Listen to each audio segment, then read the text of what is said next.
Hare Krishna, dear devotees, please join us for study of Srimadbhagavatam. Let's get started with Jai Radha Madhav prayers. Hare Krishna.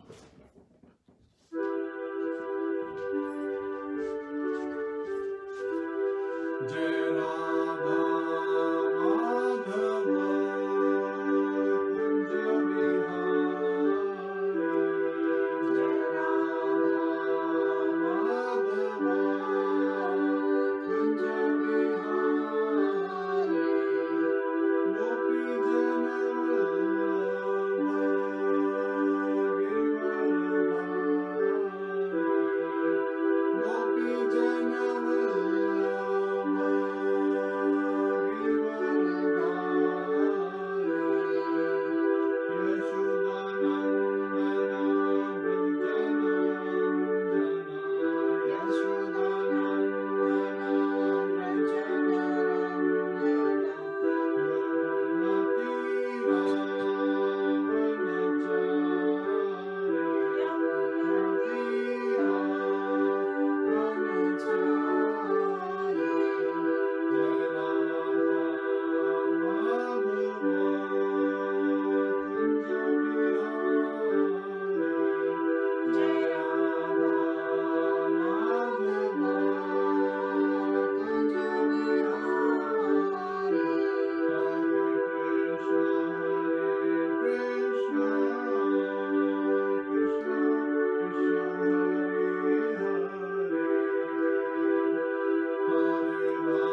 Om Namo Bhagavate Vasudevaya. Om Namo Bhagavate Vasudevaya.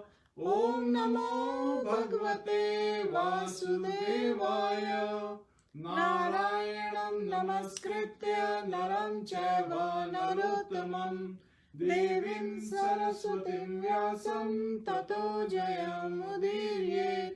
Shratam Katha Krishna Punya Shravana Kirtana Hridayantaso Bhadrani Vidunote Suhasatam Nashtaprayeshu Bhadreshu Nityam Bhagavata Sevaya Bhagavate Rutam Shloke Bhaktir Bhavati Nashtiki.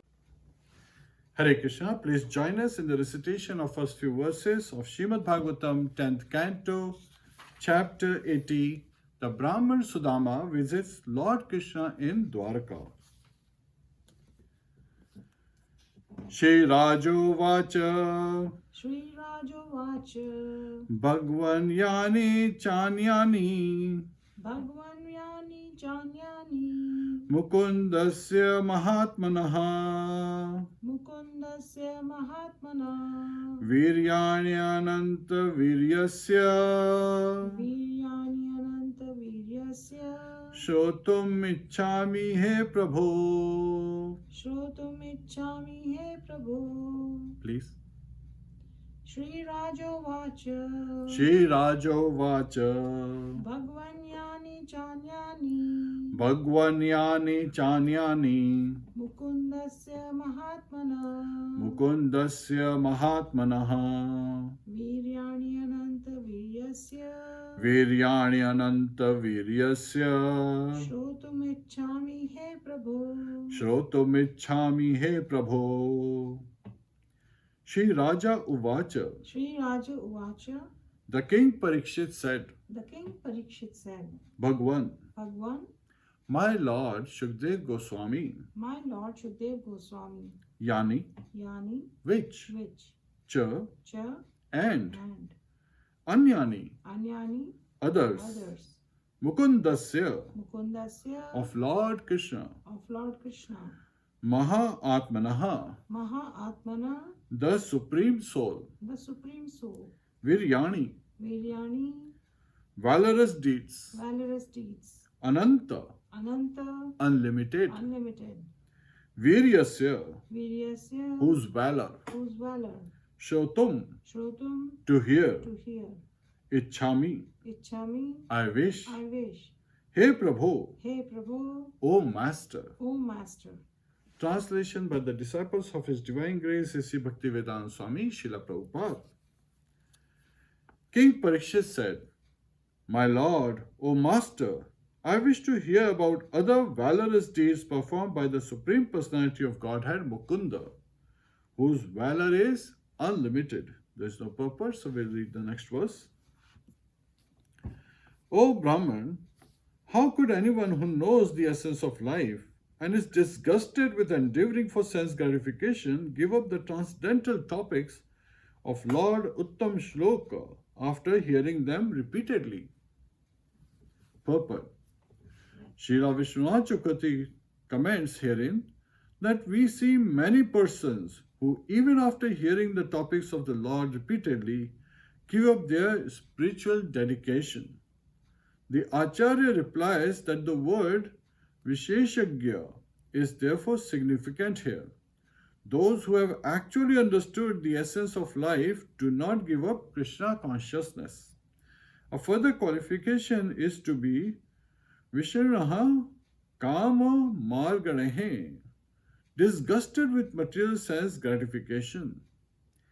These two qualities are complementary. One who has experienced the real taste of Kṛṣṇa consciousness automatically becomes disgusted with the inferior taste of material pleasure. Such a genuine hearer of the topics of Kṛṣṇa cannot give up hearing about the Lord's fascinating pastimes. Hare Krishna. Let's do the Mangalacharan prayers. Obeisances to the spiritual master.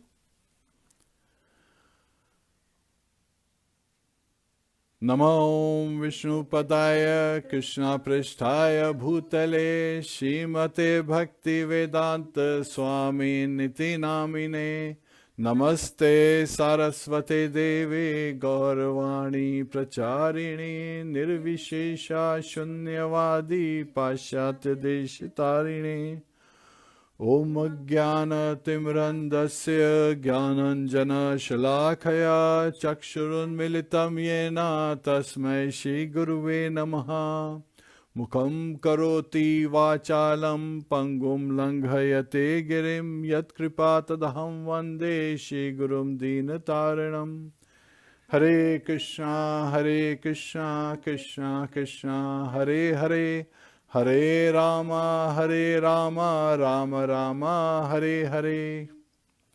Hare Krishna. So Parikshit Maharaj, he's been hearing Srimadbhagavatam while he's fasting for the 7 days, 7 nights at the bank of Ganges. And why is he fasting? Because he was cursed by a Brahman boy, Shringi, to die in 7 days. So he decided to give up all his kingdom, everything that he possessed, and he just simply took the shelter of the Lordship, understanding that whatever is coming by the mercy of the Lord. So even something that appears to be a bad news, he's even taking that with the right mindset. And so he goes to the bank of Ganges and he's fasting until death for the 7 days, 7 nights. And at that time, many great sages have gathered at this place. And Shukdev Goswami appears. And so Parikshit Maharaj accepts Shukdev Goswami as his spiritual master and inquires from him. So again, in this particular chapter, very wonderful lessons are given. Because what is the mood of Sudāmā Brahman? He has the similar mood as Parikshit Maharaj. Whatever is coming by the mercy of Lord, so I should just accept it. And that is an amazing characteristic. And that's why when Shukdev Goswami, after having completed Lord Balaram's pilgrimage. So again, Lord Balaram goes on a pilgrimage, and we yesterday covered that sitting at home, you can go on pilgrimage. And you can actually visit 108 dhams, Tirtha Sthan. How? By chanting of the holy name on your japa beads. There are 108 beads on which we chant, and the center bead, the big bead, is Kṛṣna bead. So we don't chant on Kṛṣna bead, rather we chant around Kṛṣna. So all the gopis are encircled around Kṛṣna. So we chant Mahamantra on each bead. And how we chant, we talked about this yesterday. So there were some more inquiries coming to cover that. So I just wanted to cover it early today. So we actually have all the 5 elements represented in our hands. And so how do we chant? Is basically we don't touch the index finger because it's polluted. And also, as Acharya has explained, it also represents fire. So anytime of fire, anger arises in us, anger burns us like fire, right? So this finger rises up to blame others, to point fingers, to let others know that they need to be corrected. Earth, water, fire, air, ether. So it's zigzag. Earth, water, fire, air, ether. And earth, why do we call this earth? When we say solid, yes, thumbs up, right? Then we're saying, okay, it's solid, yeah, we are in agreement. So that's solid. Solid represents earth. Then we know that every time a kid raises the pinky finger, it's basically they want to go for a leak. So it's because it represents fire. And every time we become angry, it represents water, the pinky finger.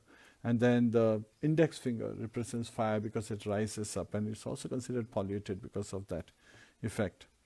And then air.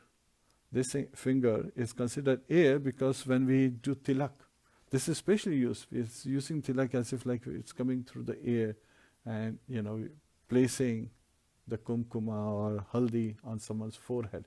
And then we use earth to solidify it by extending it in the case of men. In the case of ladies, we just make the tilak mark. We don't extend it like in the case of man. And then the largest is ether, sky. And sky gives us shape. While it's amazing, the irony is sky gives us shape, so we see the sky, but actually it doesn't have a shape. But this is the effect. The characteristic of sky is how things seem to appear with a specific volume and shape. So that's the effect of ether. Very subtle effect, if you see. But it's the largest of all the 5 gross elements. And when we chant, you basically use, you rest your japa bead on your middle finger, and then you chant, by, moving it with your thumb. And you do not touch this index finger because it's considered polluted. And anyway, fire and wood is never a good combination. So we chant, japa on every bead. So again, we chant the holy name on every bead. And the mood we chant is like we want to pronounce every word very clearly. And we also want to hear it very clearly because Lord Krishna's name is not different from him. And when we chant it very nicely, it enters our ears because we are attentively hearing, and enters our heart through our ears. And Lord Krishna, he cleanses our heart of all the impurities, all the anarthas that we may have accumulated over millions of births. And that is for our purification why we are chanting. Now, sometimes people say that, yes, we keep hearing that Lord Krishna's name is not different from him. Is there any reference given in the Shastras? So that for that purpose, I'll just spend a quick minute to provide that reference in the Shastra. So, Namo Krishna's Purna Shuddha Nitya Mukta Bhinnatoham Nama Namino. So there is actually a reference coming in the Shastras. Nama Chintamani Krishnas Chaitanya Rasya Vigraha Purna Shuddha Nitya Mukta Abhinnatvam Nama Namino. So Lord's name is like Chintamani, desire fulfilling stone, the touchstone. It is endowed with all the potencies of the Lordship. So all his potencies are there, and Lord has unlimited potencies in full. And it purifies us completely and brings us detachment from this materialistic mindset. Materialistic mindset is to enjoy the senses. And if we are looking for sense gratification, then we are actually constantly facing miseries after miseries. There is nothing auspicious.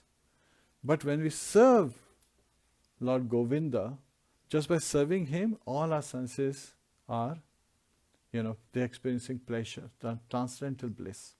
Because they are calmed down, all their fangs are broken, and they feel transcendental bliss. Abhinnatvam Nama Namina. And Lord's name is not different from him. So that's the reference, just quick reference, from the chanting perspective, from japa perspective. And in this particular chapter, Parikshit Maharaj, who has been hearing Srimadbhagavatam, he is inquiring further. Please tell me more. Tell me more about the amazing, characteristics of Lord Krishna, because he is unlimited, so his pastimes are unlimited. And so he is getting more and more eager. So the more we hear Srimadbhagavatam, the more we want to hear Srimadbhagavatam. Why? Because we feel this purifying effect. It is very interesting. We have practical experience of this. When we are trying to take bath in a river or we are going into the swimming pool, it is the entrance that is the most difficult part. Once you have entered the waters and taken the first dip, you feel nicer, somewhat better. You are adjusting. You take the second dip, you are feeling comfortable now. You take the third dip and you are like in the element. So that is what happens to us. The more we hear Lord Krishna's name, form, activities, pastimes, the more we become attracted and we want to hear more and more. And so the Lord's glories are such a bliss. And if you like sweets, means in India, we love sweets, right? Somebody gives you a little sweet, then you say, why little sweet? I would like to have a little more. And somebody gives you more, then you want to have even more. So that is the effect. When you get prasad, you want to have more and more and more. And lalyam by Rupa Goswami is a wonderful characteristics for devotees to have. But of course, we need to be regulated. It's not that we go into food coma by eating too much prasad. So we have to be very cognizant, very much aware of the fact that what we are getting is going to cost to us. While for the soul, who is an eternal servant, we are eternal servant of Lord Krishna. So when we hear about Lord Krishna, our senses can continue to pour in because the soul is consuming all this. And soul doesn't go in food coma, rather it becomes enlivened, it becomes more conscious, and all our senses become more conscious, and we start getting purified, coming to a true state of, constantly serving. And even hearing, Shravanam is said to be the most potent form. So even when we are doing japa, yes, we have to speak out, call out Lord's name. It's a prayer to Lordship. So we are calling out the three words, Hare, Ram and Krishna. So Hare represents Radharani, Mother Radha, and she is called Hara. And with love, we are calling out to her as Hare. So when you call out with love, so understand there is a mood involved. As how we are calling out to the mother, we are calling out with love. Oh Mother Hare, please engage me. And we are making a petition for Father, so we are approaching Father through Mother. If we directly approach Father, he may not be so much, willing to give us what we want. But if we go through Mother, we are almost guaranteed that we will get what we are asking for. So, we approach to Radharani, coming to Lord Krishna, and word Ram, Srila Prabhupada explains many times, Ram represents, Radha Ramanji. So again, Lord Krishna's another name. Also represents Balramji, because his name is also Ram. And also represents Ramchandra. And then Srila Prabhupada, simplifies it by saying, the Vishnu Tattvas are non-different. They are not divided. Lord is expanding into Vishnu Tattvas in his Swamsha expansions. So these are non-different. It is the mood, their pastimes are different. But Lord Vishnu, like we say, he is Lord Krishna at work. And Lord Krishna at home is in Vrindavan. He is constantly dancing with the gopis. And Srila Prabhupada, once, devotees were asking, Radha Madan Mohanji and all these deities, Radharani is always in this pose. And Srila Prabhupada said, yes, they are always dancing. The moment the dance stops, everything is finished. So we have to understand that Lord is constantly having this wonderful pastime in Vrindavan. He never steps out of Vrindavan, yet he pervades everything. How? Because he is inconceivable. If we can conceive this aspect, if we can understand this aspect with our puny intelligence, then he won't be inconceivable. So again, we have to understand that Hari Ananta, Harika Leela Ananta, Harika Nam Ananta. So he is unlimited. Lord is unlimited, his pastimes are unlimited, his beauty is unlimited. So his beauty is constantly increasing when he looks at his devotees. The devotees' devotion increases, and looking at their devotion and their reciprocation increasing, Lord's beauty increasing. And so there is a constant competition happening in Vrindavan between the gopis and Lord Krishna, as how their beauty is increasing unlimitedly, Navinanam, constantly rejuvenating. So here, Parikshit Maharaj is feeling this, and he's saying the perfection of one's senses is in serving Lordship. So the perfection of ear is hearing the supreme pastimes and Lord's name activities pastimes. The perfection of eye is to see the wonderful form of the Lord, as described in the scriptures, to see the form of the deities.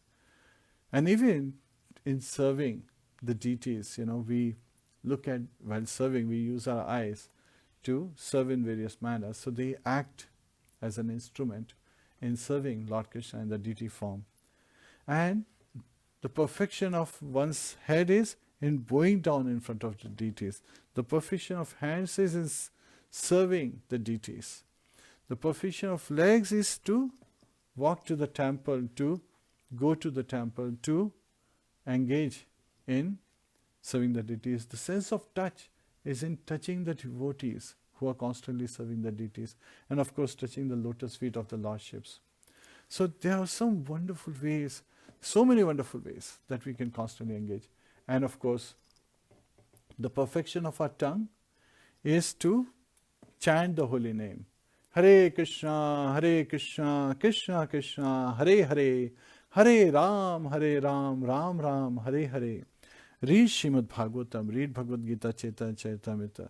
Sing Acharya's prayers, because then we get to understand the mood of the Acharyas, and When we are in constantly chanting in that mood, we are in touch with the fire, right? Lord Krishna is like fire, sun.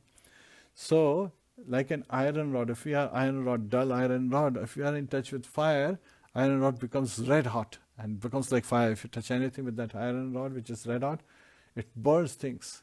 Because in the touch of Krishna, we become Krishnized. And we become purified, and cleanliness is next to godliness.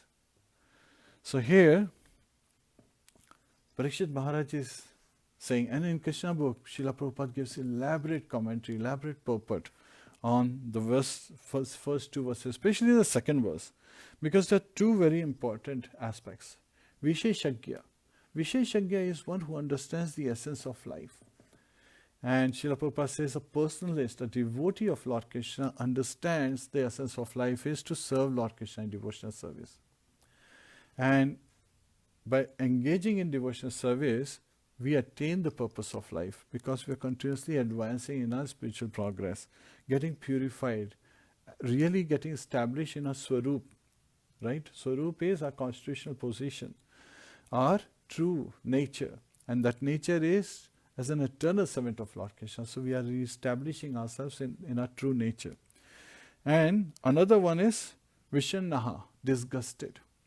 So again, these two are complementary because we have had a first-hand experience that when we try to satisfy our senses just constantly burn. Because if there is fire and our senses are considered like burning like fire, and if you put ghee in it, will the fire stop? No, it will actually burn more.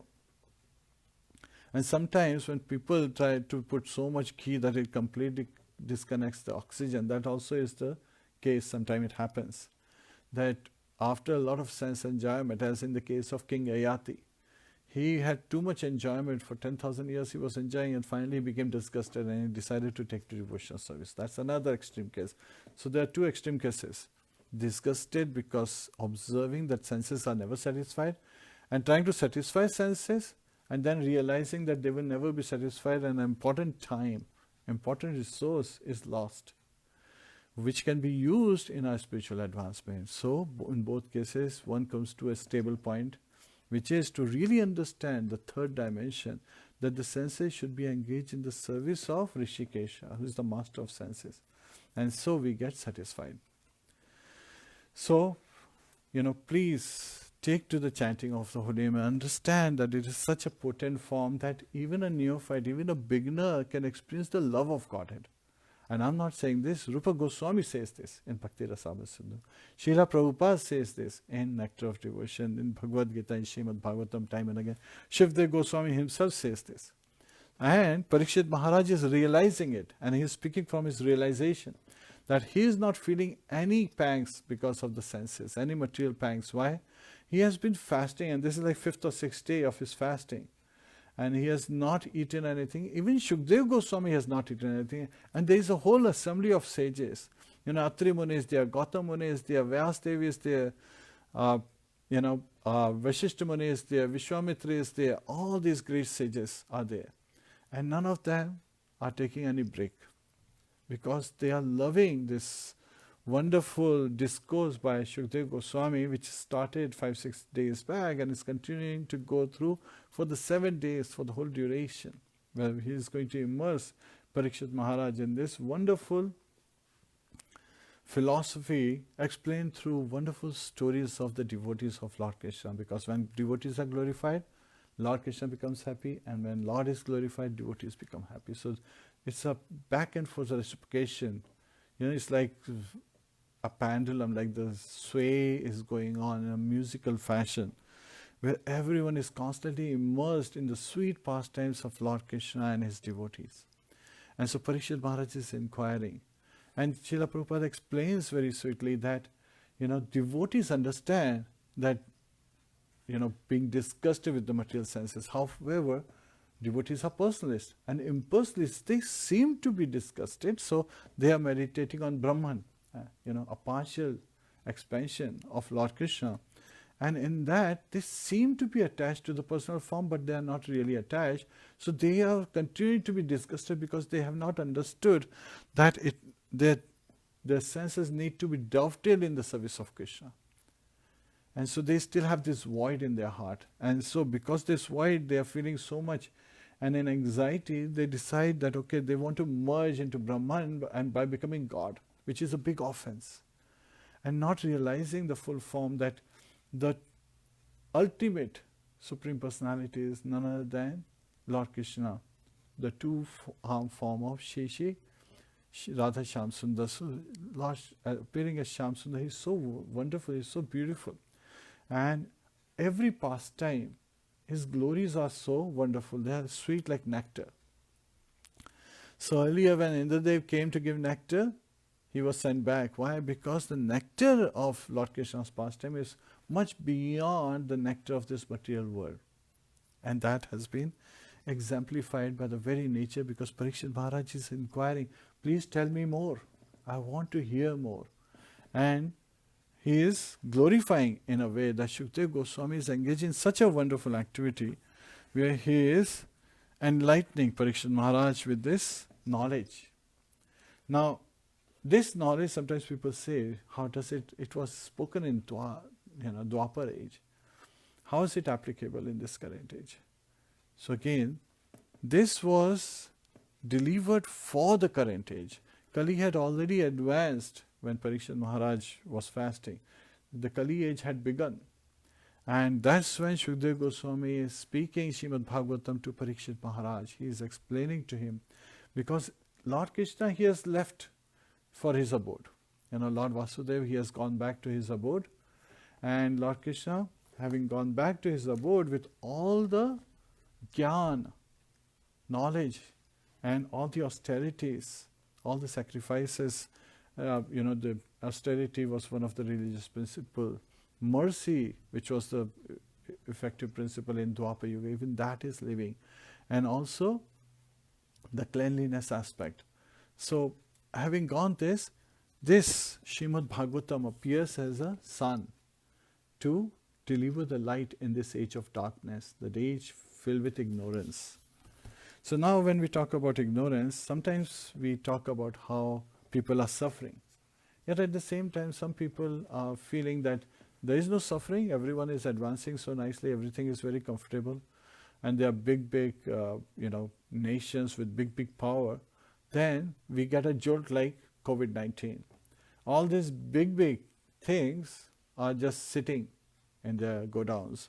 They are of no use because COVID-19, which cannot even be seen.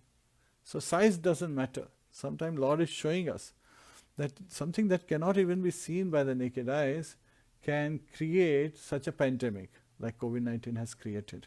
Yet at the same time, devotees, we don't get bewildered by, because any anxiety comes, we immediately surrender it at the lotus feet of Shri Radha Shyam Sundar. We say, Shri Radha Mohanji, please you take care of this.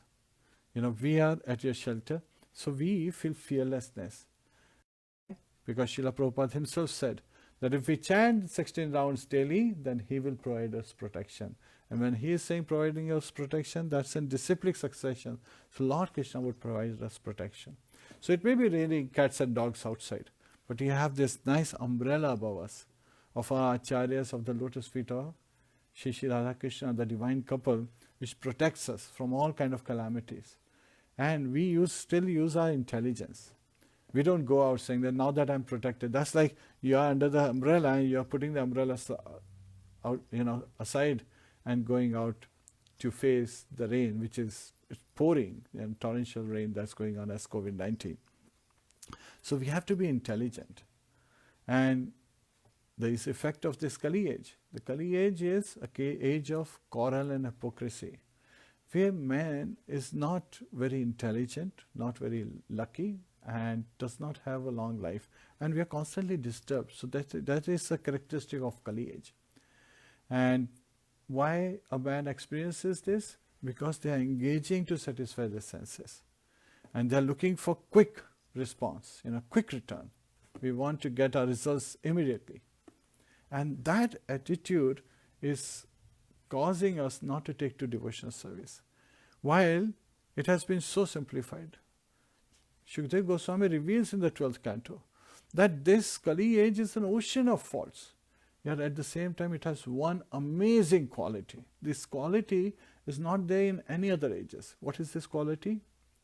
That just by chanting the holy name, chanting Shri Shri Radha Krishna's name, one can easily be delivered. So all we need to do in this age is to be able to free ourselves from all kind of calamities, all kind of anxieties, all kind of fearlessness, all kind of anger, all kind of anarthas, Kam, Krodh, Lobha, Man, Matsara, is just to raise our hands and chant Hare Krishna, Krishna Krishna, Hare Hare, Hare Ram, Ram Ram, Hare Hare. Read Srimadbhagavatam, read Bhagavad Gita, and eat prasadam and dance all day in Kirtan, and we will be safeguarded. And also, Parikshit Maharaj is called Vishnu Rat. So when Shukdev Goswami is, being addressed, like in this chapter, he is saying Badrani Ruvacha. So Badrani is Vyasdev, his father, his son of Vyasdev. And Parikshit Maharaj is called Vishnu Rat. So sometimes people will get amazed. Vishnu Rat means one who is protected by Lord Vishnu, one who is protected by Krishna himself. Yet at the same time, he is fasting, is about to face his death. So how is he protected? Because he is surrendering to the wish of Lord Krishna. He previously in the womb of his mother Uttara was saved by Lord Krishna when Ashwatthama had shot this arrow, the Brahmastra, to kill Parikshit Maharaj, who was still in the womb of his mother. And that time, Lord, he entered the womb and was, protecting Parikshit Maharaj from inside and outside with his chakra, Sudarshan chakra, as well as Kaumudaki Gada. He was rotating his Kaumudaki Gada. And that's where Parikshit Maharaj saw Lord Krishna, in the womb of his mother. And his name is Parikshit. Parikshit means examiner. So every personality he was meeting in his life, he was examining it with the personality he saw in the womb of his mother. So he remembered Lord Krishna in his mother's womb, which also means that he was constantly meditating on Lord Krishna. He was trying to see Lord Krishna everywhere and trying to find where can I find it. So he was examining very carefully every living entity he was meeting. Yet at the same time, he was so magnanimous that his every interaction was filled with love and care. So much so that when Kali age, was breaking the fourth leg of dharma, truthfulness, at that time, Parikshit Maharaj was about to kill him, and Kali age took his shelter and he provided shelter even to Kali age. We know that Kali age is an expansion of Duryodhana and vice versa. So again, Duryodhana is also referred to as an expansion of Kali age. So here we see in this pastime in Srimadbhagavatam that such a magnanimous king who's awaiting, but he is surrendering to the wish of Lord Krishna. And he attains perfection. He attains the purpose of life. And that is the purpose, right? If you have a car, you want to go from point A to point B, you reach point B. That's the important aspect. It doesn't matter whether a car took 10 minutes, 15 minutes, 1 hour, 2 hours. Actually, the longer it takes, the more troublesome the journey appears to be. And if you can just quickly go, again, but at the same time, we have to understand that a quick result is not easily possible. However, for beginning devotees, when they engage in devotional service, and they have developed the faith that chanting is the way, and taking to devotional service is the way to purify our existence, then they advance very fast. And here Shukdev Goswami, he starts identifying that there was this Brahman, and Sudāmā Brahman, who was friend of Lord Krishna. They went to the same Gurukul, Sandipani Muni's ashram. And he had perfect control on his senses.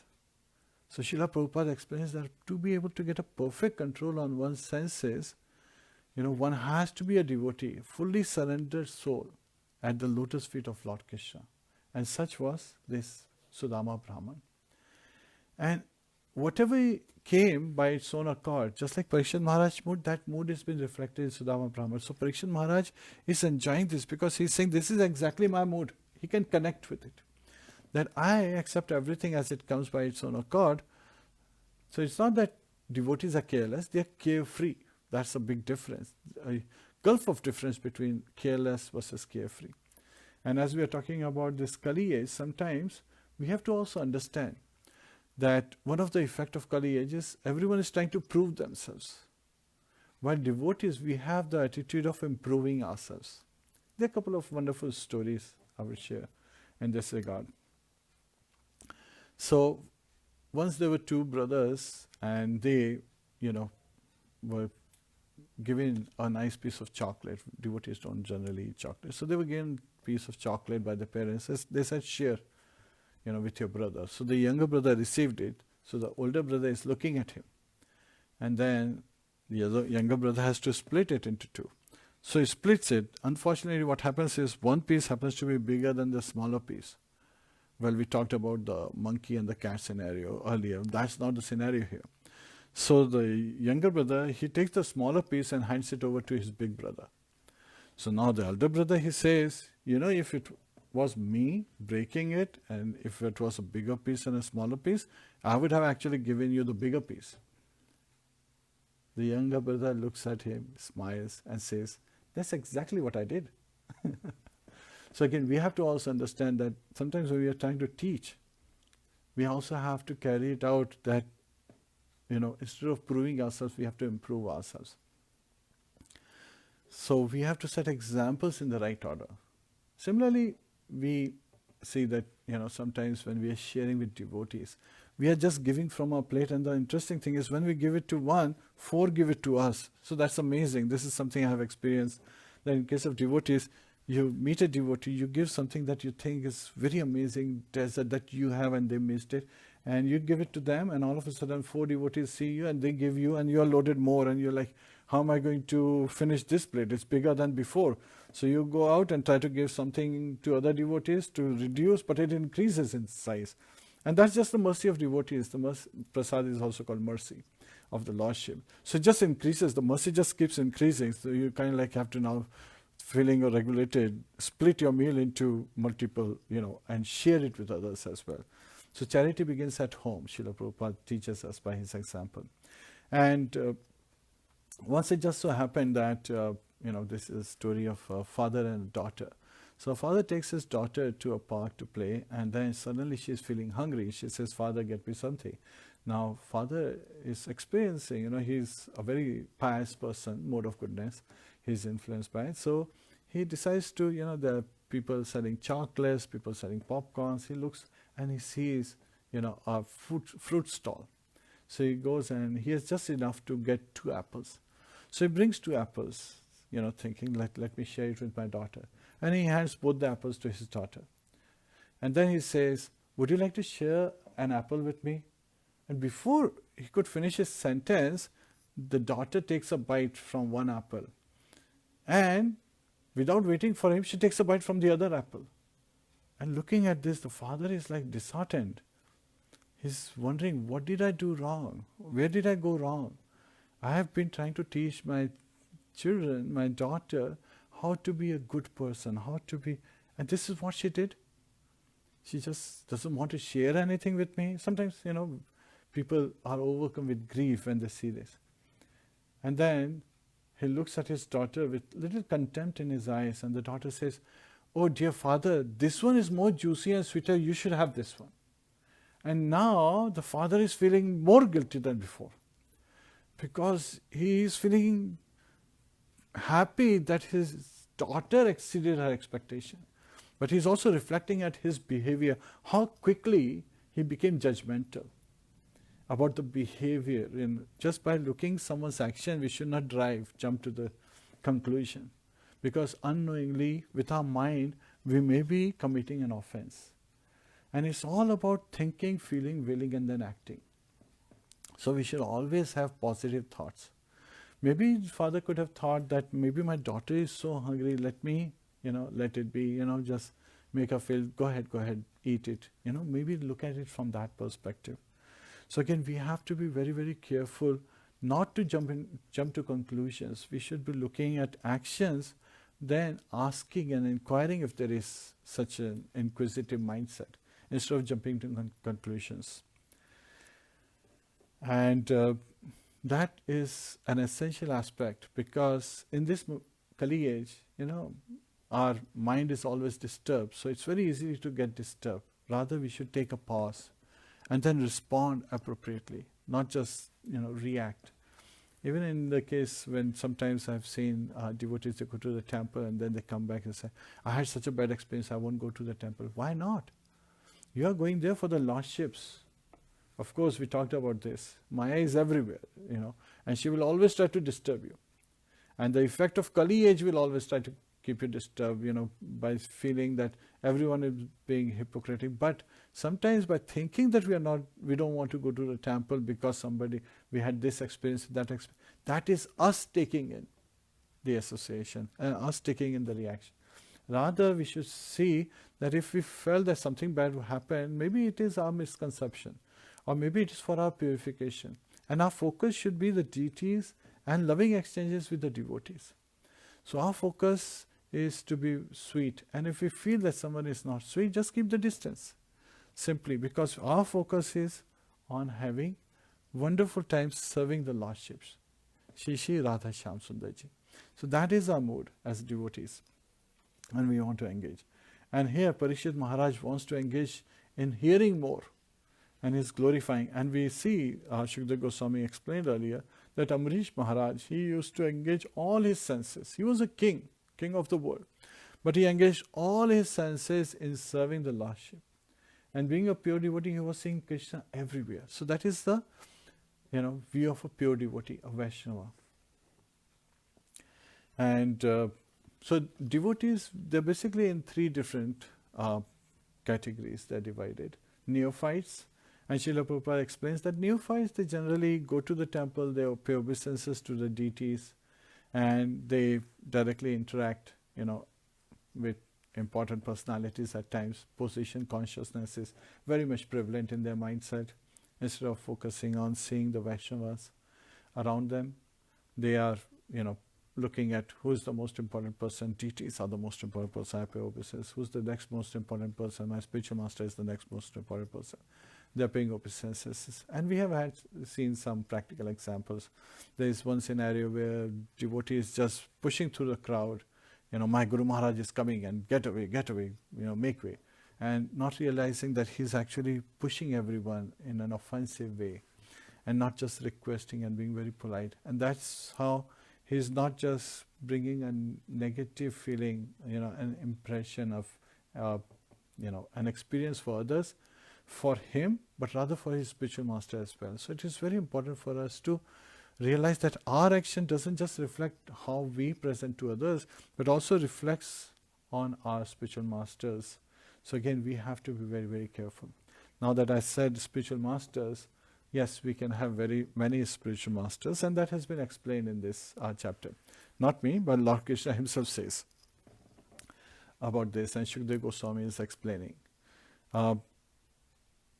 So as we hear, Sudāmā Brahman, we'll cover the spiritual masters topic a little later, it comes a little later. So now, Shukdev Goswami is glorifying Sudāmā Brahman. And even more glorious than Sudāmā Brahman is his wife. Sometimes I hear the commentary on this particular chapter and people are putting down his wife, saying that she is the one who is greedy. But it's very clearly given in this chapter that his wife is an exalted Vaishnavi. She approaches her husband with this mode that, my dear husband, you are, an exalted husband, and isn't your friend happens to be Lord Krishna is your friend, and he's the supreme personality of Godhead. So if he had said, if he doesn't know Krishna, then that would have been defeated just by this statement, because she is reflecting that he has been your friend, and aren't you a devotee surrendered at his lotus feet? So she is glorifying him, reminding him his very swarup, his constitutional position as an eternal servant. He is a devotee of Lord Krishna. And then she is saying that Lord Krishna is so, such a well-wisher of all the Brahmanas. Right? Namo Brahmanaya Devaya Go Brahmanaya Hitaicha. So Lord Krishna is, well-wisher of all the Brahmanas. Hitaicha, Go Brahmana Hitaicha, of the cows as well as of the Brahmanas. And he is eager to serve the Brahmanas. So he is such a well-wisher of all the Brahmanas. And then she comes. So when she's saying this, we have to also understand that on this day when she's saying, every time she would get some food stuff, she would, first of all, Sudāmā Brahman was such a humble Brahman that whatever was given to him by his yajman, by the people who were using his services, whatever they was providing, Hare Krishna.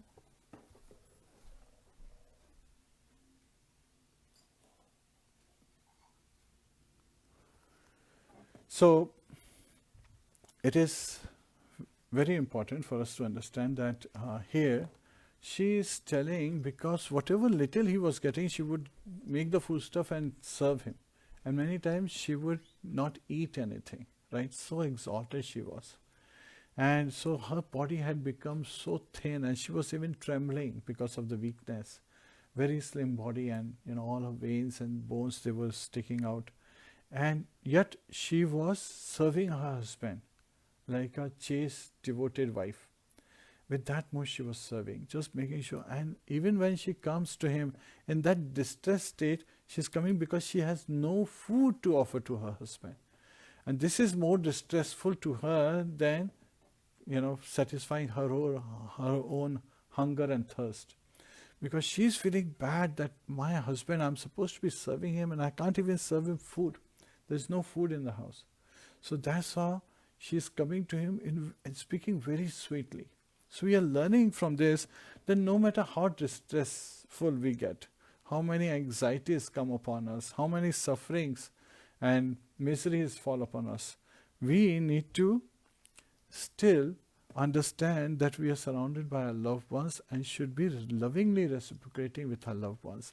Like Sudāmā Brahman's wife, she is serving him. Now Sudāmā Brahman, he did not have enough.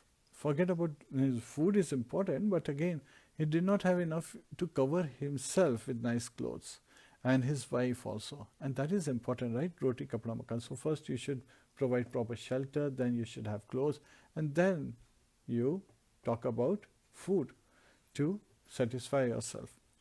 So here, all these necessary facilities are missing.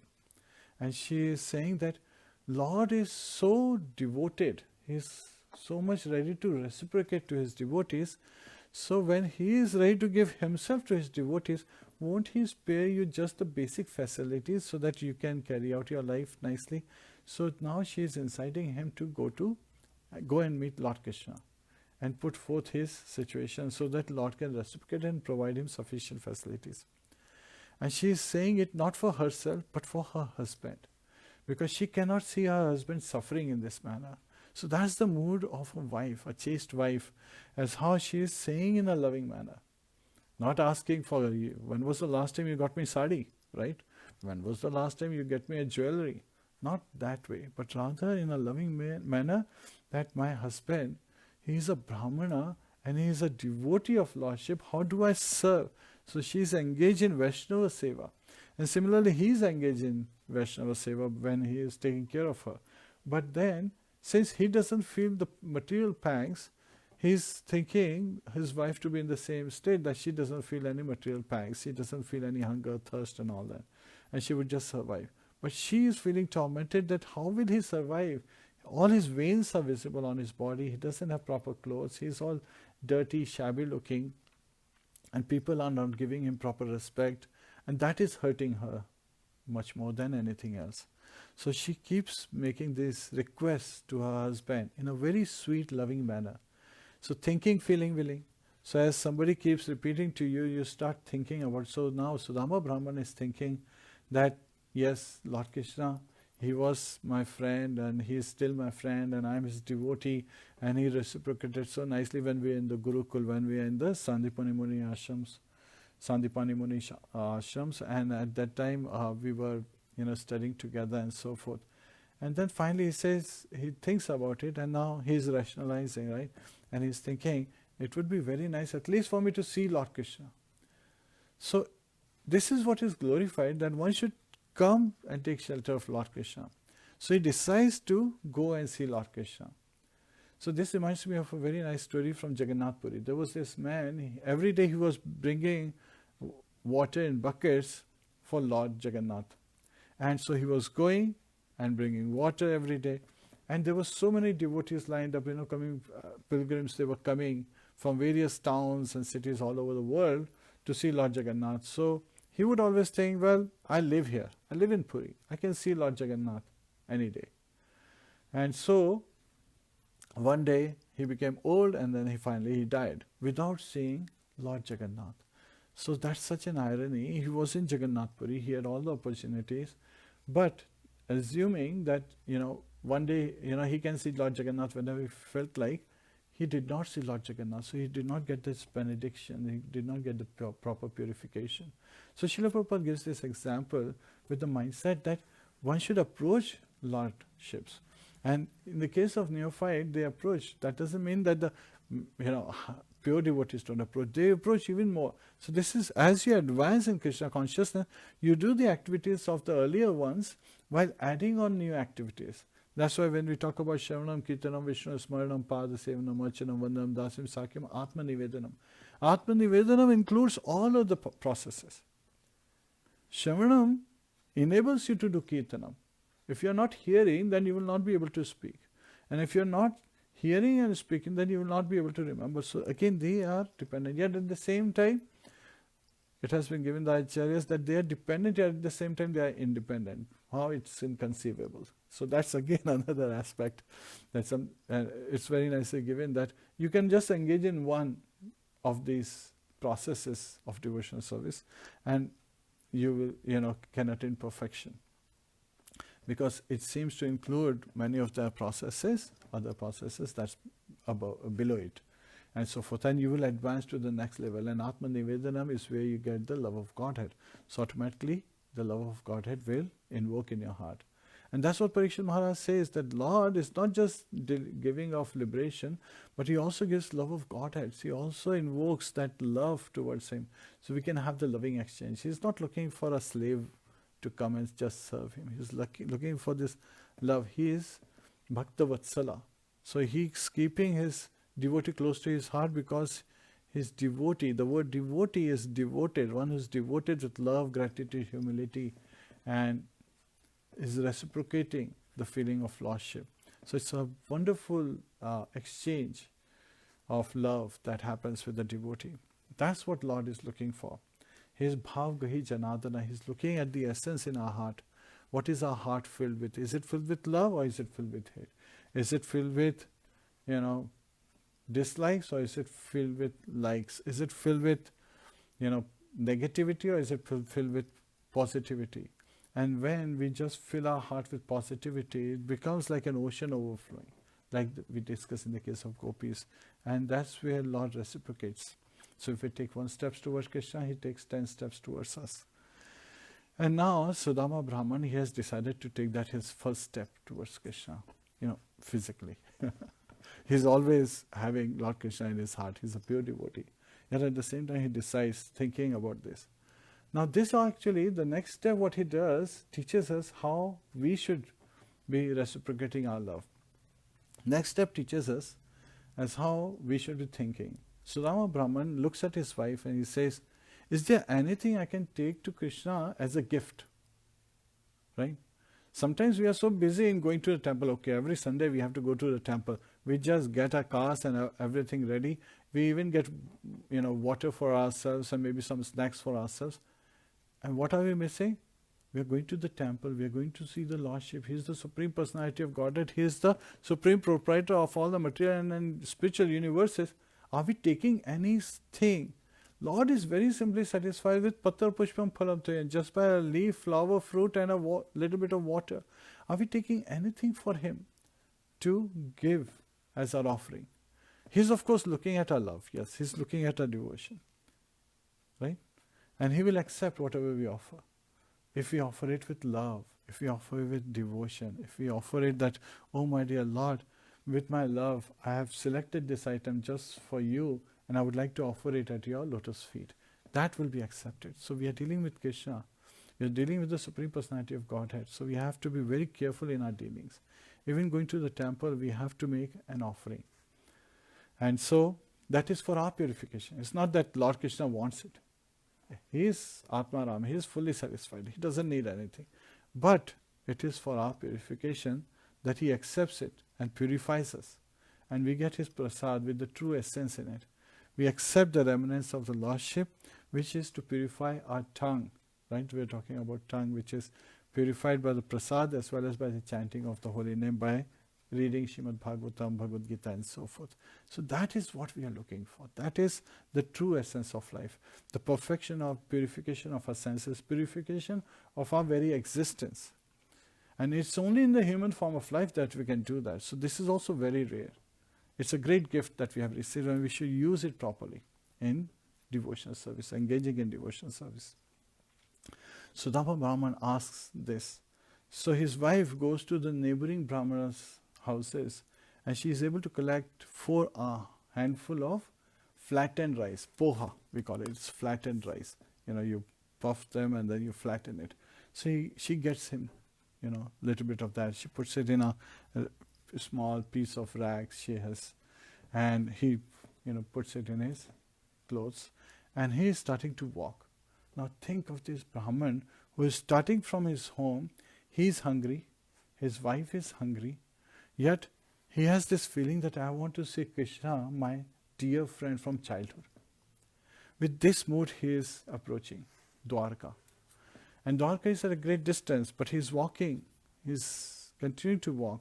And it is said, Srila Prabhupada explains, that in Dvārakā there are 3 gates. And of course, we hear from other Puranas, Padma Purana talks about it, Garg Samhita talks about it, that there are actually 3 forts, 3 encircling forts within which Dvārakā city, the main city, is existing. So there are 3 main gates that have to be crossed, and there are troops out there. So when we talk about the immigration system in currently employed, this is a perverted reflection of that, spiritual realm. Dvārakā is part of the spiritual realm in material world. It appeared. So here, at every gate, since Sudāmā Brahmana, he joins a group of Brahmanas, Brahmanas were allowed to enter Dvārakā. So, of course, they are able to enter Dvārakā. Now, who is a Brahman? This is also something very important aspect. Brahman is one who is situated in Brahman, right? And in Jalopnishad, there is a very nice story that comes of Satyakama. So there was this personality, Jabal Satyakama. He approaches Gautama Muni and he says, please make me your disciple. I would like to accept you as my spiritual master. So at that time, Gautama Muni asks, who is your father?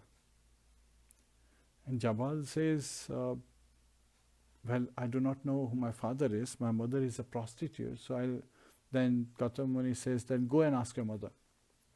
He goes to his mother and he says, my dear mother, who is my father? So his mother was a prostitute. She tells him, my dear son, I do not know who your father is. So he goes back to Gautama Muni and explains to him that I asked my mother, she is a prostitute. She doesn't know who my father is.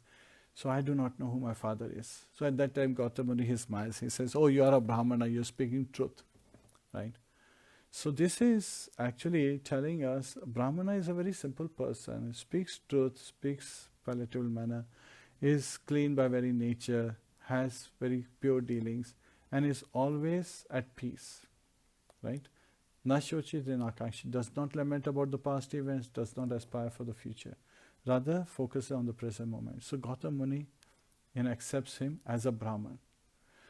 While there are also interesting aspects given, Srila Prabhupada, he always, even though in ISKCON, the concept is that one should elevate to the level of Brahman, because Srila Prabhupada writes in his writings that one can attain, when a Brahman is in the mode of goodness, so one can attain, the spiritual progress very quickly by coming to this state.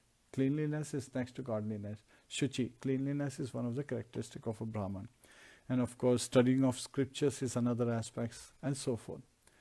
And of course, preaching is an important aspect. So not just that you get the knowledge and then you don't share it with others. So that is also very important for us to share the knowledge that we are getting. And this knowledge is coming by the mercy of Srila Prabhupada, who came to the West and spread this knowledge, this transcendental knowledge, all around the world. So we have to be very, very careful. Yet at the same time, he also stressed on the importance of Varnashram Dharma. So the Varnashram Dharma has been established by Lord Krishna. No matter which society you are, you will see the four Varnas. So there are four Varnas and four ashrams. Four Varnas are Brahman, Kshatriya, Vaishya and Shudra. And what are the four ashrams? Brahmacharya, Grahastha, Vanaprastha and then Sannyas ashram. So these are the four ashrams. So in the early stage, one is in a Brahmacharya, then decides to enter married life, then becomes a Grahastha. So marriage is an institution, it's an ashram, it's a shelter as per the Vedic culture. Sometimes people try to taint marriage by saying that this is a legalized prostitution. No, that is not the case. You have to understand it with the right perspective, from the Vedic perspective. That is, it is an ashram. And look at it, all the great personalities, even many of the great Mahajanas, they are Grahasthas. Lord Brahma is a Grahastha. Lord Shiva is a Grahastha. Janak Maharaj is a Grahastha. Prahlad Maharaj Grahastha. Manu, he is Grahastha. So there are so many Grahasthas among the Mahajanas, what to talk. And Lord Krishna himself shows himself to be a Grahastha, as a Kshatriya Grahastha, as Lord Vasudeva in Dvārakā. So here, Brāhmaṇa Sudāmā, he is approaching. So when he enters the third gate, inside the third gate there are 900,000 palaces. All the residents, inhabitants of Dvārakā, they are living. And there is a great Sudāmā assembly hall in the center, near the center, and big warehouses and all the other offices and places. So he, is of course inquiring from people, and he reaches, and he comes to the place where there are 16,108 palaces of Lord Krishna's queens. And when he enters, Srila Vishwanath Chakravarti Thakur reveals that he enters the palace of Queen Rukmini. So palace of course has a nice garden and so forth, so he's entering. But he's hesitating. In Padma Purana it's given that even when he comes to the gate, he's hesitating. However, Lord Krishna, who's sitting on the bed with Queen Rukmini, she's with him. At that time, Lord Krishna sees Sudāmā Brahman. And so he runs. He goes immediately seeing, he recognizes this is my friend Sudāmā from childhood. And he runs, he goes, and he immediately embraces Sudāmā Brahman. And you can imagine, everyone is shocked, right? Seeing this action that Lord Krishna went and he embraced this shabby looking, dirty looking Brahman who is in, he doesn't even have proper clothes. He has, scared, tattered clothes on him. So he's not even dressed properly. He's actually, people could consider him to be abominable. He's not well fed, not well taken care of. Yet at the same time, that was because he was completely dependent on Lord Krishna as a devotee. He was constantly meditating on lordships. So here Lord Krishna brings him and he makes him sit on the bed, at the bedstead of Rukmini, Queen Rukmini. And now he brings himself various kind of foodstuffs, fruits, sweets and so forth, and he presents it to Sudāmā to eat. So this is another part of the culture, Vedic culture. Even in villages, many places, this trend has been maintained. When a guest comes in, we bring him, we give him a nice seating, and the first thing is, we give him water and some food stuff. That's the first thing. Before even asking anything, we give him. And now that he is a Brahman and Lord Krishna is showing as a common man, he immediately brings water and he washes. So Lord, who actually experiences transcendental bliss, when he embraced Sudāmā Brahman, he experienced transcendental bliss. He is the reservoir of transcendental bliss. And even then, he is experiencing transcendental bliss. And as, showing like a human, a common man, he is washing, Sudāmā Brahman's feet. And he sprinkles this water on himself and on his queen to show that we get purified when we honor a Brahman. And so, at that time, he also lights up many wonderful, incenses, agarbatti incenses, and then also worships Sudāmā Brahman because he is coming as Brahman. Sudāmā is a Brahman. So when we have a Brahman enter our home, how should we respect a Brahman? And we should know, more importantly, is who's a bona fide Brahman. A bona fide Brahman will not ask for tea or coffee. He will not ask for, things that have caffeine in it. And another aspect also is they will always be talking about Kṛṣṇa. They will not be engaged in mundane gossip. They will always be looking to enlighten us, sometimes even giving us instructions. So we have to look from that perspective. Brahman is situated in Brahman, na shochite na kankshate, and is constantly reminding us what is our purpose, what is the purpose of our life, how can we purify our existence.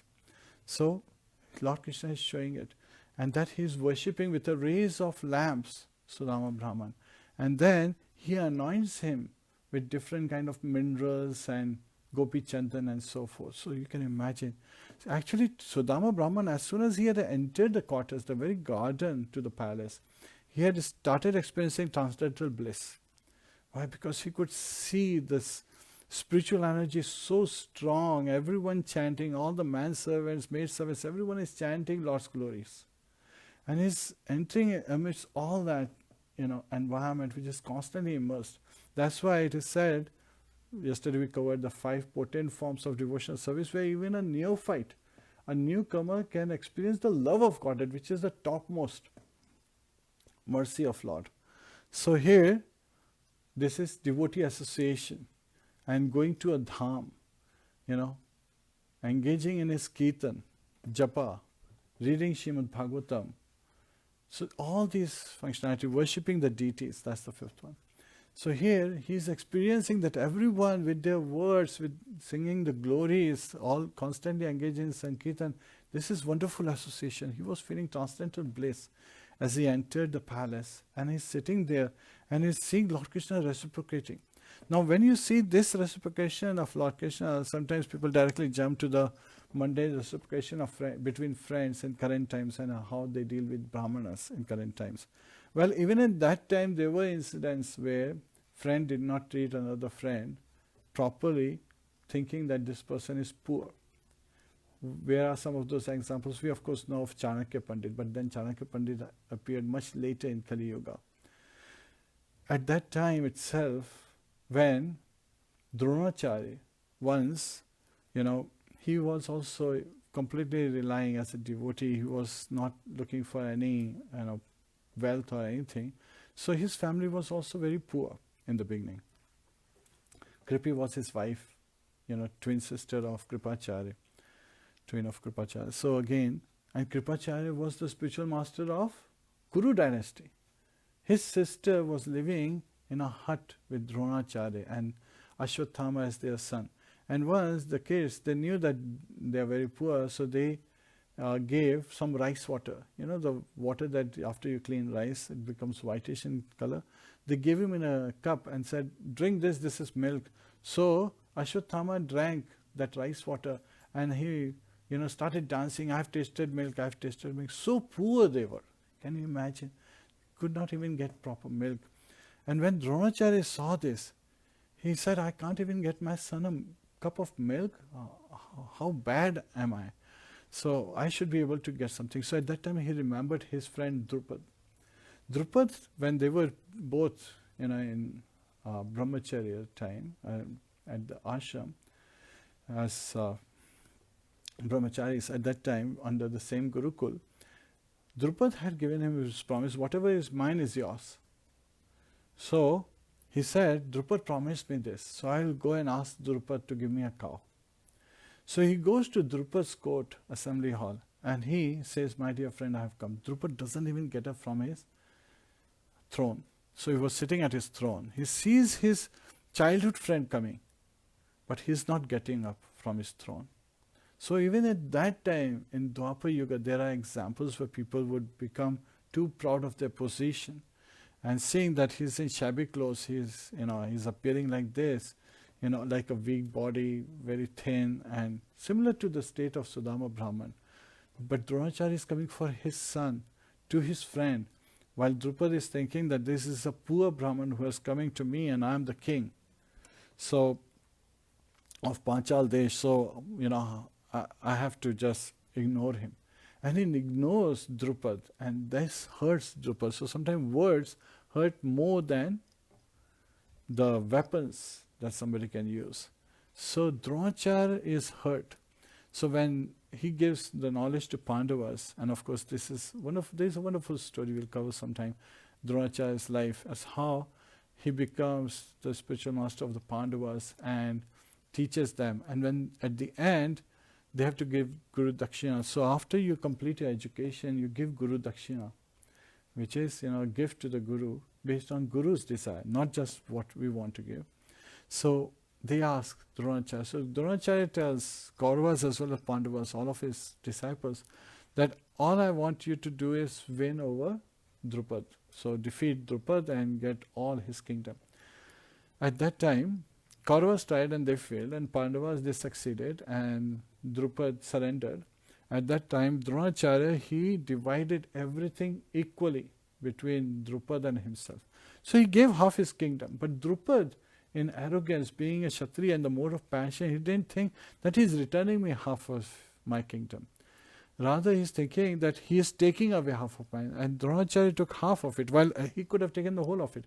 He just took half of it. He said, you did not behave like a friend, but I will behave like a friend. But Drupad was so much in arrogance, he did not see the magnanimous mood, the attitude of Dronacharya. And Dronacharya said that I had come for a charity of a cow that day. So he keeps an extra cow. So he divides everything equally but keeps an extra cow. And even that hurts Drupad so much that he performs a sacrifice to get a son who would kill Dronacharya.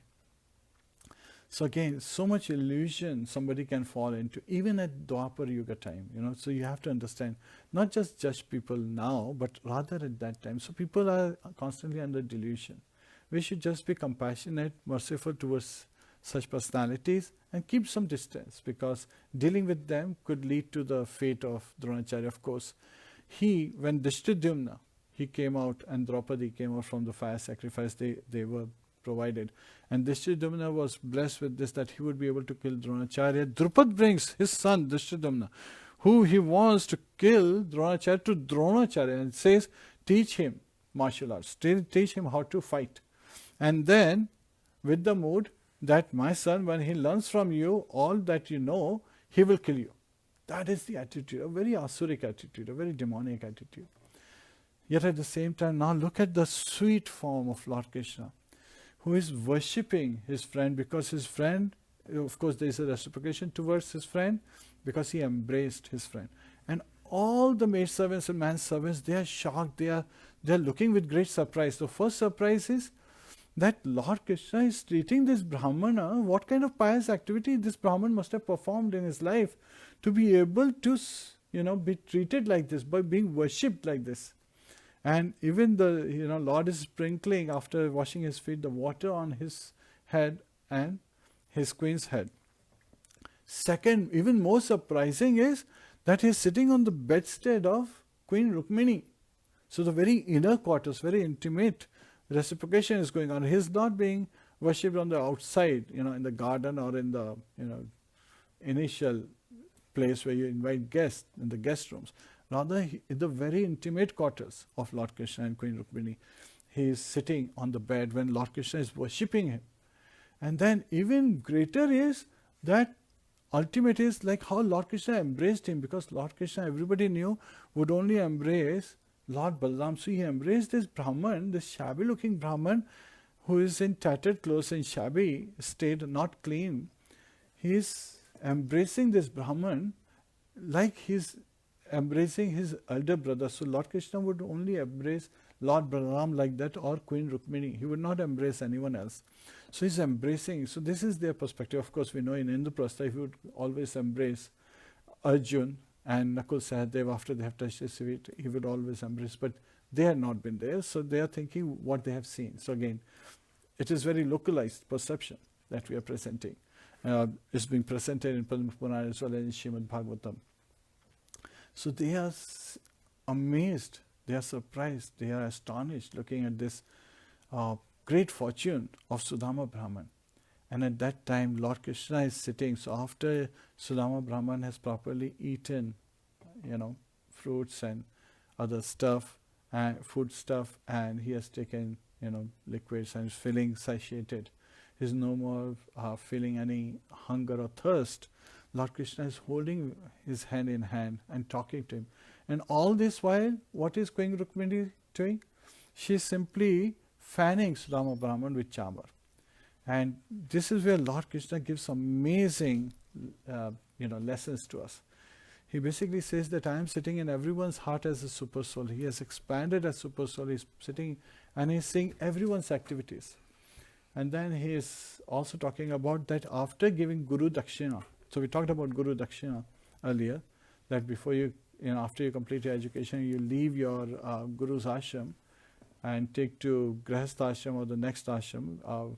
Some people just, they don't feel any need to go to Grihastha, so they prepare themselves directly to Vanaprastha and then Sannyas. So when you leave, you give Guru Dakshina, you give gift to your spiritual master, asking his permission, you even get married and so forth. So here Lord Kṛṣṇa is saying, after you gave Guru Dakshina and left, you were so endowed. We received all the knowledge, all the Vedic knowledge we received is from our Guru. So he is also showing like a common man, while he is the one who is, to be known by the Vedas, by all the Vedic knowledge. Yet at the same time, as a commoner, he is showing, as a common man, he is showing that, reciprocating with him. But then he realizes that Sudāmā knows that I am the Supreme Personality of Godhead. So now he is giving those lessons. So he's asking, did you marry a nice, girl, a suitable wife? Did you have a suitable wife? So here, Lord is actually reciprocating that yes, he has a very suitable wife. And his wife is actually giving him direction to be able to approach me. Because that is the first step he is really taking towards me. That is where she is, bringing him closer and nearer to Lord Kṛṣṇa to get his mercy and having this loving exchange, because Lord Kṛṣṇa has been waiting for him for a long, long time, and finally he is happy to see his friend. And here, then Lord Kṛṣṇa reveals that I am sitting in everyone's heart as super soul and I see all they're doing. So he is also reciprocating that yes, I know that you have a very wonderful wife and you are a great devotee of mine. You are fully surrendered to me. Whatever comes in your life, you are taking it as my mercy. You are situated in Brahman. So Lord is reciprocating it. And then Lord talks about the different spiritual masters. So he is saying that when one is born as a son, the father is a natural spiritual master. So again, sometimes we talk about spiritual master topic, Guru versus Shishya. So here, if you are a father or mother, so again, scriptures also explain that mother is the first spiritual master. She is Janani, right? So parents, father and mother, they are the first spiritual masters of a child. That has been very clearly explained. However, we have to understand with the right perspective. It is very important for us to understand with the right perspective is because sometimes just people, they hear this and then they forget about why that is so. Because they have been given this responsibility, a very important responsibility to deliver the child from this constant set of miseries, right? Jan, Mrityu, Jara, Vyadhi. Birth, death, old age and disease. So these are the four kind of miseries one is going through when they're taking birth and, to be able to deliver them from the cycle of birth and death. So the first responsibility lies on the shoulder of parents, which means not just you have given birth to a physical child, but also that this child that is appearing as a son or daughter is a living entity and could be in Kali age, everyone is born Shudra. Kala is Shudra Sambhava. So they're in forgetfulness. That's what it is. It means it's not like you have been put into a caste. No.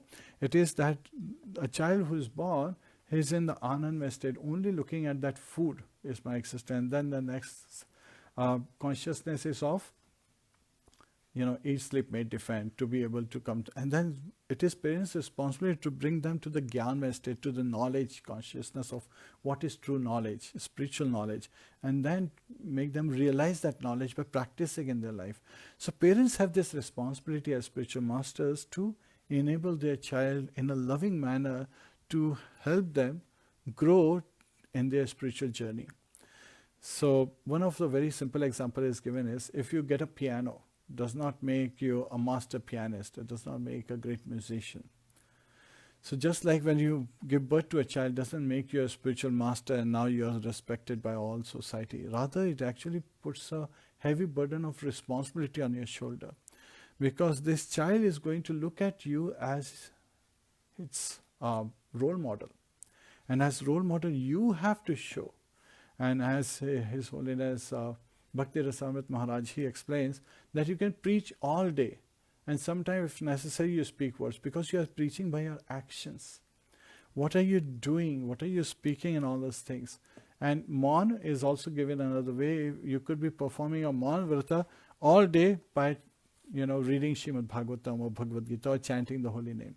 So when you engage in devotional service, you are above the three modes of material nature, you are transcendental to the three modes. And so here that aspect is being reflected by Lord Kṛṣna. He is saying that a father and mother, of course in this case, they are the first spiritual masters of a child. So parents have great responsibility to make sure that the child is delivered, is able to advance spiritually, not just materially but spiritually. And that is a wave that is coming back in current times. Yes, we were influenced by British rule, and so we gave up our hexadecimal system, we gave up our Vedic knowledge, even forgot that actually there are three movements of earth, not two. And now you would say, what are the three movements of earth? So of course, earth revolves around its axis, and then sun is there, and then it rotates around the sun. And then the third moment is earth is actually slanted by 8 degrees. And so there is a central axis which is perpendicular to, its rotation around the sun. And this axis actually rotates around that perpendicular axis. So there is a central axis. And this example is very nicely given in our Shastras, in our Vedic scriptures. And we actually see this in practice. If you have played this Lattu when you were kids, something that you are rotating. If you are rotating a pencil or anything, first it rotates and starts to go out and then it falls down. The whole concept of rocket technology came out from this particular aspect. They said that this is how you basically use power to get out of the various orbits and use stationary, a satellite in a specific orbit. All this concept, but that is basically coming from this, the third moment. But people are not taught about the third moment, while they learned about the whole aircraft engineering and all that stuff from Vedic scriptures. Staying on the topic, so here the first spiritual masters are the parents. Then one gets many teachers, many instructors, so they are also called spiritual masters. Yet at the same time, you can only have one Diksha Guru. So there can be many Shiksha Gurus, but you can only have one Diksha Guru. And interestingly enough, in our parampara, in Brahma Gauriya parampara, many disciplic successions, they have been connected by Shiksha Gurus more than Diksha Gurus. Why do I say that? Bhaktivinoda Thakur, Srila Bhaktivinoda Thakur, he never gave initiation to Gaur Kishore Das Babaji Maharaj. He was Shiksha Guru of Gaur Kishore Das Babaji Maharaj. So when Srila Prabhupada, His Holiness Bhakti Siddhanta Saraswati Goswami Maharaj, he wanted to get initiated, his father Srila Bhaktivinoda Thakur asked him to take initiation from Gaur Kishore Das Babaji Maharaj. And that was to humble him. So here we see that there is no Diksha given, but Shiksha Guru is asking, his disciple to be the Diksha Guru of his son. So that is an example we see in scripture, in our Sampradaya itself. So there are many other cases that are there where just Shiksha Guru is there is no Diksha Guru. But what's important is that one is able to get the transcendental knowledge. So above the teachers is the Diksha Guru, of course, in disciples course, we talk about that both are on the same level. And even higher than that is one who explains the transcendental knowledge. So now this is where it becomes very interesting. First we said that the Shiksha Guru, above that is Diksha Guru, but at the same time one who explains the transcendental knowledge is even higher. And of course the transcendental knowledge is coming from Lord Kṛṣna in disciplic succession. So that's why we have to understand that Lord Kṛṣna is the ultimate spiritual master. Then our preeminent Acharya Srila Prabhupada, He is Shiksha Guru, yet at the same time he is higher compared to other Diksha Gurus. Yet at the same time we have many instructing spiritual masters, Shiksha Gurus. So they are considered right under, yet at the same time almost at the equal level, because they are enabling us to understand the transcendental knowledge. So it's very interesting. That's why in the Disciples Course we discuss that they are considered equal, to avoid any confusion.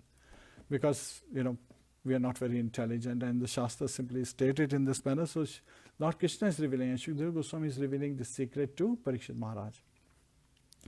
And then Lord talks about Varnashram Dharma. So there is a very beautiful pastime.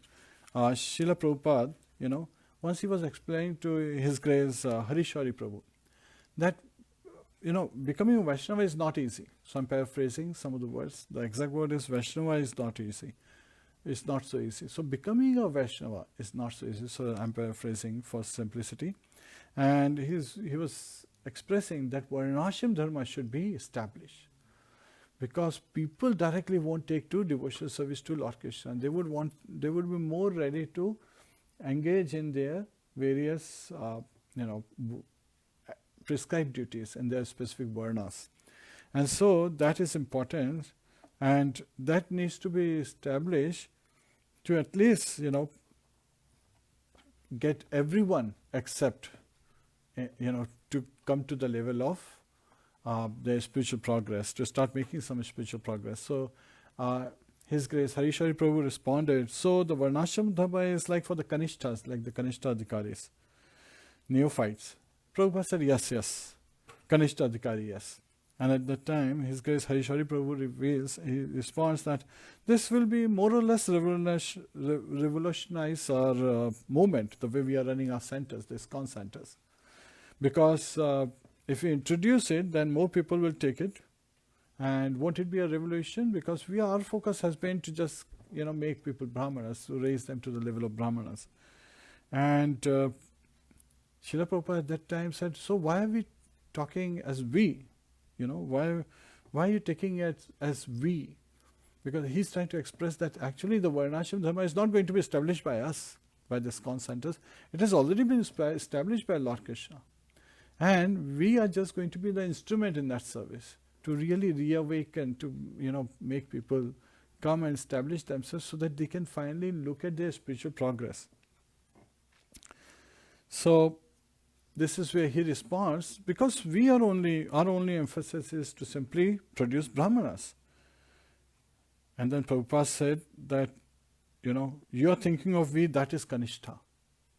So if we think that it is only us who would be able to deliver the society, sometimes that mood can come in. Srila Prabhupada's expression was that mood is that of a Kanishta Adhikari. And it's nicely, he elaborated that a Kanishta Adhikari focuses mainly on spiritual master and the deity. A Madhyam Adhikari, who is intermediate level, Kanishta is the lowest level. Intermediate level devotee would look at Vaishnavas, around and seek Vaishnava association, and also be very compassionate towards the innocent people. So they would distinguish the different categories. They would distinguish who are poor Vaishnavas. They will be compassionate towards the neophytes and innocent people. They would be associating with the similar intermediate level Vaishnavas. And Srila Prabhupada came down to the level of, he is Uttam Adhikari, a pure devotee, yet he came down to the level of Madhyam Adhikari to preach and to provide the books and so forth. And now Uttam Adhikari sees Lord Kṛṣṇa everywhere. So this is where Lord Kṛṣṇa is revealing that, how Varnashram Dharma is of essence, and how we should actually encourage people to perform their prescribed duties in the various varnas while focusing on specific ashrams. And then Lord Kṛṣṇa talks about, Shukadeva Goswami is speaking about this conversation he's having, where Lord Kṛṣṇa says that one should take shelter of a spiritual master, instructing Guru, a Shiksha Guru. And Sandipani Muni is Shiksha Guru of Lord Kṛṣṇa. Garga Muni is Diksha Guru of Lord Kṛṣṇa. So there is also that distinction given in Srimadbhagavatam very clearly, and also in Garga Samhita and Padma Puran. So those references are very clearly given. So here Lord Kṛṣṇa is explaining that when we were in the ashram, so again, brahmachari should, after finishing his education, if he wants to enter grihastha ashram, should enter it with the right mindset. So it is not which ashram is higher or lower, they are suitable for a specific person based on their position. And none of the ashramas are higher or lower. However, when there is a point that comes in which ashram is most glorious, there is a story that comes in Purana that actually proves that grihastha ashram is higher, which we'll cover in another class. Because of time frame, we cannot cover it in this class, but we'll cover it in our, maybe in the evening we'll do another class where we'll cover this aspect, which ashram is the highest ashram and most glorious of all the ashram, and why that is so. That has also been identified very nicely. So grihastha ashram, not sannyas ashrams. The challenge is on this particular story is, the challenge is which ashram among the sannyas and grihastha ashram is more glorious. As grihastha ashram is identified as more glorious. We'll cover it later. So here, when Lord Krishna is revealing that one should take to grihastha ashram, then they should also, the third stage is take to vanaprastha ashram. Vanaprastha ashram is not like leaving everything and going to the forest. In current times, it's been very nicely described that one has to reduce the necessities of life and engage all their time in devotional service. And also sannyasa ashram is not like you go to the forest and live in the forest and wander with your disciples from different places preaching and live on kandamul, whatever fruits that you get in the forest, and don't take the regular stuff and don't take the regular facility. Rather, Srila Prabhupada by his own example showed he was taking so many plane, he went around the globe 14 times. And many times he was being asked this question, why are you taking all these airplanes and using these Rolls-Royce cars and so forth? Lord Krishna says the whole civilization is running by the air of jet plane. So I have to take a jet plane to preach them with that speed, and with the speed that they can match. And this Rolls-Royce, when was questioned, he said, actually, I'm the representative of Lord. I'm a servant of Lord. So Dasan Udas Bhavi said. But a servant of God is not a small thing. So they should actually be bringing a golden Rolls-Royce to pick me up. Yet at the same time, I'm accepting whatever is coming, because it's coming for Krishna's service. So he's showing in his mood how God and his representatives should be served. So that is another lesson we get, how just by serving one spiritual master. So Shukdev Goswami is revealing that just by serving one spiritual master, just by washing their feet, sprinkling the water on our head, and even greater than Vapu Seva is Vani Seva, following their instructions, carrying out and helping them in the mission, which is to spread Krishna consciousness, one is glorified. And we have to also understand that Srila Prabhupada named the society as International Society for Krishna Consciousness. So we promote Krishna consciousness. If we had called it International Society of Krishna Consciousness, that would have meant that only here you get Krishna consciousness, you cannot get another Krishna consciousness, which would not have been right, because there is Gaudiya Sampradaya, other branches are there, and as well as the three other Sampradayas are there. Rudra Sampradaya from Lord Shiva, Shri Sampradaya from Goddess Lakshmi, and Kumar Sampradaya from Chaturkumar. So of course, every word Srila Prabhupada used had an amazing, deep meaning behind it. That's why we are International Society for Krishna Consciousness. We promote, we encourage people to become Krishna conscious, because it is for their own benefit. Their own benefit, so that they don't feel the pangs of this material nature. And sometimes people say that we are happy because they are at that Pranmaya state. They are just looking at eat, sleep, meditate. They really don't know at times that what is missing. They are missing this Param Drishtva. They are missing the higher taste, which they experience, and they start dancing. And then they don't want to stop dancing. That is what they're missing. And when they realize, when they take the shelter of Lord Krishna, they experience this. And they feel the bliss, not the sparks in the dark, but a fully glowing sun. That's how it feels when you come to Krishna consciousness. Such amazing feeling that every sense is enlightened. And it's a perfect recreation program Srila Prabhupada gave us, where you chant, you dance, and you eat prasadam. Perfect recreation. It's keeping us healthy, it's keeping us, wise, and it's keeping us engaged. And we are at the same time advancing and seeking to, just go back home. So just meet the purpose of this life, be successful in this life. Why wait for so many births and deaths? Why go through so much more misery? Just succeed in this very life. So as Lord Krishna is conversing with Sudāmā Brahman, he is, after talking about Varnashram Dharma, he is talking about that when we were boys in the ashram, when we were studying, once our spiritual master's wife, she asked us to collect wood for fire, right, to cook the meal.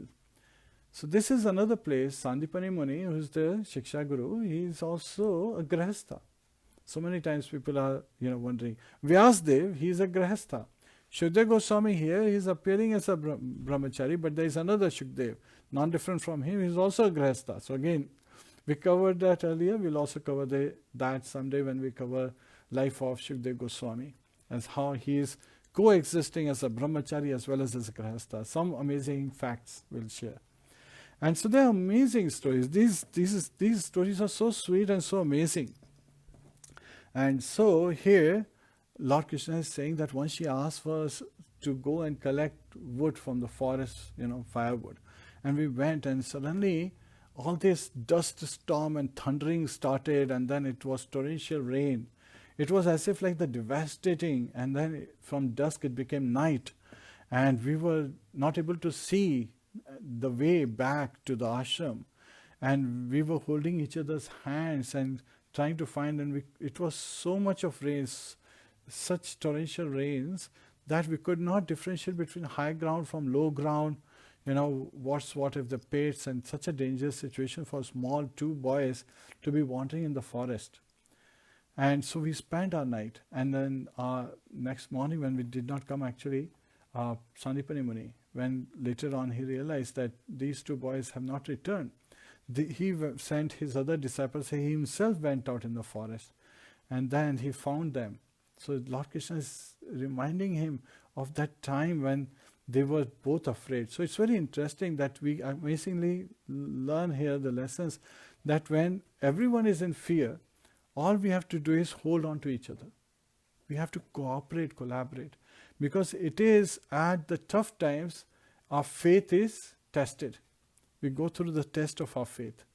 So it is very important for the tough times that we hold each other's hands and give each other encouragement, give each other, full cooperation, full collaboration, and support each other, back each other up. So that's the lesson we learn here. And then how they spend the whole night together. And that next day when our spiritual master, he discovered us. So when Sandipani Muni saw, his response was that one's own life is very dear to oneself, And yet at the same time, not caring for him, you went out to serve me. And you faced such difficulty, yet you were focused on their service, because they were still holding the wood they had collected for the for the cooking purpose that that their spiritual master's wife had asked for. So at that time he became very happy, and then he blesses them. A blessing is like he blesses them that they would never forget their Vedic knowledge, they will never forget what they have learned from him, and that they would have a very successful life. And this blessing is coming, and even Lord Krishna, like a student, he is accepting that blessing. And when a spiritual master blesses us, that is very encouraging for a disciple. We talked about this yesterday as well. We should always be encouraging each other, and we should serve each other and even our spiritual masters with such a mood of devotion, with so much gratitude that whatever we have received is basically coming from them because of their mercy. And so whatever we are getting should be used in their service and the service of Lord Krishna, who is the ultimate spiritual master. Otherwise we are just wandering in this material world and facing, going through the cycle of birth and death like on a Ferris wheel.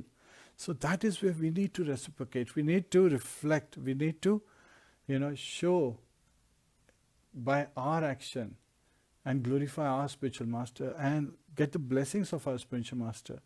When Srila Prabhupada, he was staying in Radha Damodar temple in Vrindavan, he would see from his room, he could see Rupa Goswami's samadhi. And he would pray, crying, tears flowing from his eyes. He would pray to Srila Rupa Goswami to enable him to spread Krishna consciousness.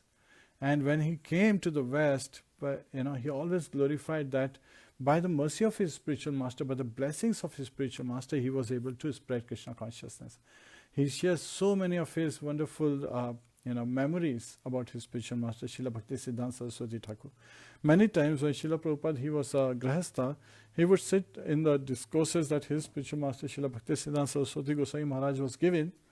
Srila Prabhupada would not understand any of the aspects that Srila Bhakti Siddhanta Saraswati Maharaj was saying.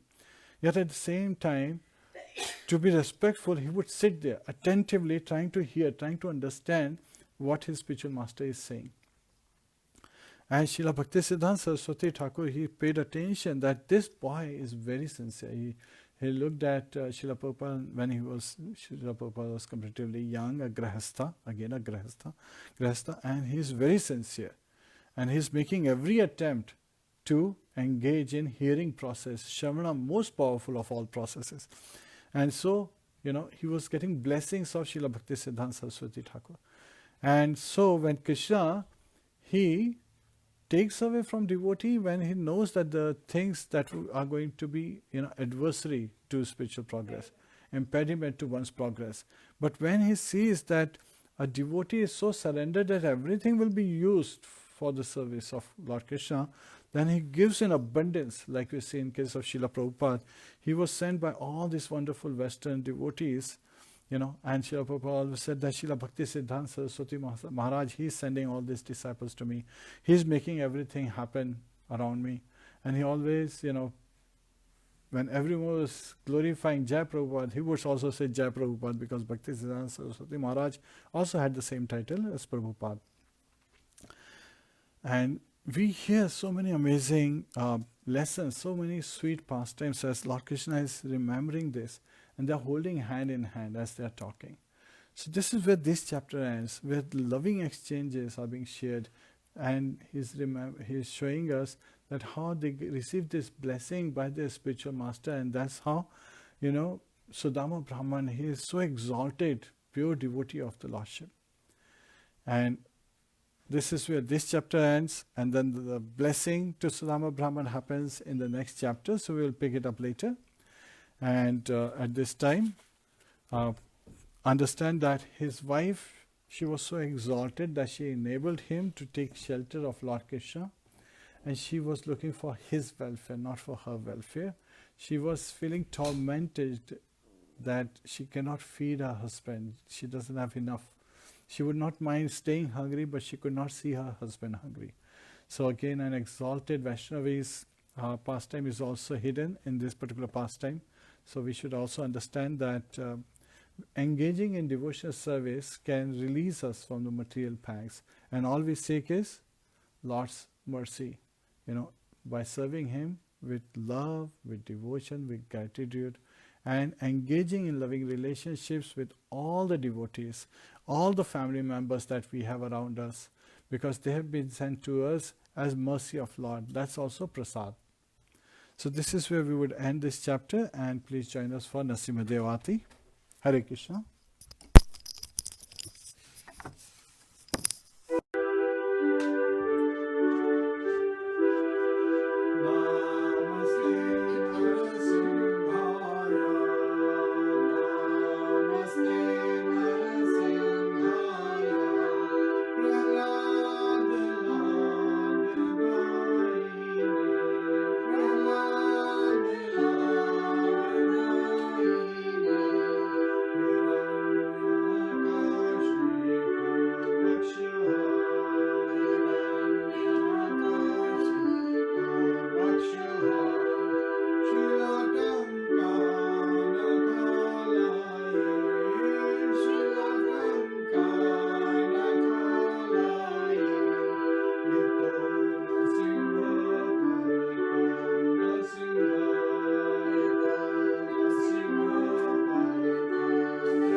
Nashik Narasimhadeva भगवान की जय, प्रहलाद महाराज की जय, श्रीमद् भागवतम की जय, श्रील प्रभुपाद की जय।